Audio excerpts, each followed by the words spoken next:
Doctor व्यास एक बात और बताइए, जितने हम सवाल देख रहे हैं उसमें से ज़्यादातर इस बात की ओर इशारा कर रहे हैं जो हमने अपने बुलेटिन की शुरुआत में कहा था कि लोगों के जहन में डर बैठा हुआ है, एंग्जाइटी है और वो एक बड़ी रुकावट साबित हो रही है। तरीका क्या है इससे निजात पाने का?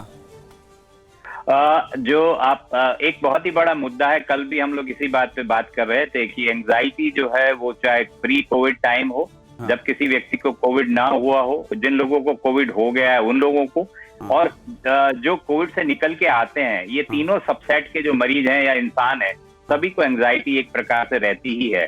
तो इसको जो काम करने का, इसके लिए सिंपल से तरीके ये हैं कि हमें अपने ब्रेन को हर तरीके से वो जो कार्य जिसमें हमारा ज्यादा मन लगता है, जैसे कि म्यूजिक सुनना, फिजिकल एक्सरसाइज का करना, न्यूज़पेपर का पढ़ना, बुक्स का पढ़ना, हमें अपने ध्यान को डाइवर्ट करना पड़ेगा। साथ ही साथ ये योगिक क्रियाएं हैं जो बहुत सारे लोग बताते हैं, ये सब अगर हम करते हैं तो कहने का ओवरऑल मतलब ये होता है कि हम जितने अपने माइंड को शांत रखेंगे, तो एंगेज रखेंगे, उसी से हमारी एंग्जाइटी दूर होगी। और होता क्या है, ये बहुत ही जरूरी बात बता रहे हैं डॉक्टर राजू व्यास कि अपने दिमाग को व्यस्त रखिए, कहीं ना कहीं सकारात्मक काम में लगाए रखिए और इससे निजात पाने में आपको मदद मिलेगी। हमारे साथ में धर्मेंद्र जुड़ गए हैं दिल्ली से।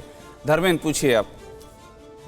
सर, मेरे को ये पता करना था कि जब मेरा वैक्सीन का रजिस्ट्रेशन हो चुका है, मैं 1 महीने से घर से बाहर नहीं गया हूँ, मगर जो है ना मेरे को गले में खराश और सर दर्द रह रहा है, इसलिए मैंने रजिस्ट्रेशन करके जो है ना वैक्सीन लगवाने चाहिए नहीं लगवानी चाहिए? डॉक्टर अमित भूषण शर्मा, इनका मैं फिर से ये बात कहूंगा कि इनका जो सवाल है, इस तरह के सवाल बहुत ही महत्वपूर्ण हैं। पता नहीं कितने दिमाग में इस तरह के सवाल पल रहे होंगे। देखिए सर, अगर आपको थोड़े भी सिम्टम्स आ रहे हैं तो ये जरूरी है जानना कि ये एक्टिव कोविड वाला है इन्फेक्शन की नहीं। अगर तो मान लीजिए माना जाता है कि अगर एक्टिव कोविड इन्फेक्शन हो रहा है तो कम से कम आपको 3 महीना वेट करना है बिफोर वैक्सीनेशन। तो अगर जैसे आप सिम्टम्स बोल रहे हैं, आज की डेट में ये कोविड भी हो सकता है। अगर आपको फिर भी डाउट है तो या तो आरटी-पीसीआर कराइए और सीआरपी लेवल्स कराइए। अगर सीआरपी आपका लेवल बढ़ा हुआ है तो इसका मतलब है आपको वैक्सीन अभी नहीं लगानी चाहिए। आपको कम से कम 3 महीने, जब तक आपके सिम्टम्स रिजॉल्व नहीं हो रहे थे, उसके 3 महीने के बाद लगानी चाहिए। डॉक्टर अमित, आप ये कह रहे हैं कि पहले ये निश्चिंत हो जाएं कि इनको कोविड है या नहीं, उसके बाद ही ये फैसला होगा कि वैक्सीन लगानी कि नहीं लगानी है। भ्रम में नहीं लगानी चाहिए। एक्टिव सिम्टम्स जब तक हैं तब तक हम लोग 3 महीना तक वेट करते हैं। बिल्कुल ठीक है, और 3 महीने के सिम्टम्स के बाद ही वैक्सीन लगा सकते हैं। बिल्कुल। तो अगर आपको हल्का सा भी अंदेशा है तो पहले आरटी-पीसीआर टेस्ट कराइए, उसकी पुष्टि कीजिए और उसके बाद ही आगे बढ़िए। सीआरपी करवा लीजिए। सीआरपी एक इन्फ्लेमेटरी मार्कर है, पता चल जाएगा कि अभी एक्टिव इन्फ्लेमेशन है कि नहीं। क्योंकि सीआरपी में कई बार आरटी-पीसीआर में भी नेगेटिव आ जाता है। ठीक कह रहे हैं आप। और हमारे साथ में प्रयागराज से जुड़ चुके हैं अगले कॉलर दिनेश। दिनेश, पूछिए।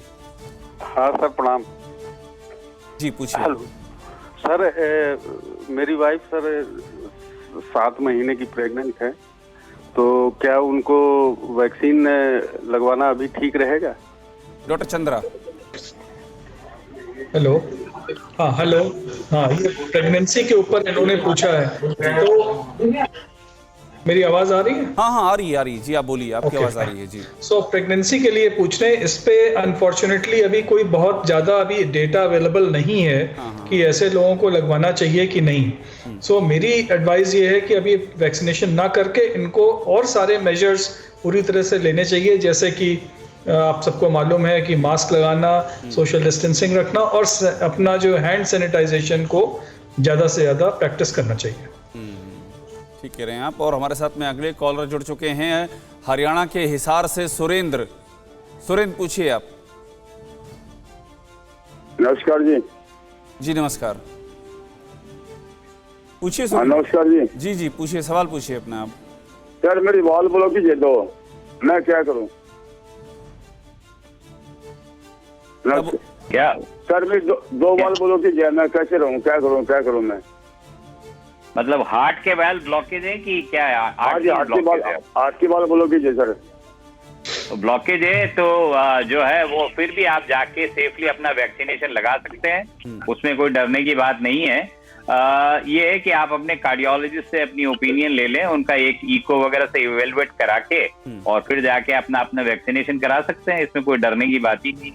डॉक्टर राजू, मेरे ख्याल से ये हाई रिस्क कैटेगरी वाला मामला है और इस तरह के कॉल हमारे पास लगातार आ रहे हैं कि जिनका हाई रिस्क है वो क्या करें। इसमें आगे भी इनको एक बेनिफिट मिलेगा और वो ये मिलेगा कि जब इनका आगे चल के इनको अपने जब कभी भी देर सवेर इनको हार्ट के ऑपरेशन की जरूरत पड़ेगी तो ये वैक्सीनेशन उस समय में इनको कोविड के इन्फेक्शन होने से प्रोटेक्ट भी करेगा ये बहुत ही महत्वपूर्ण बात सर्जरी आपने के कही है। दौरान। परवाह देश की, सोमवार से शुक्रवार रात 10 बजे TV9 भारतवर्ष पर।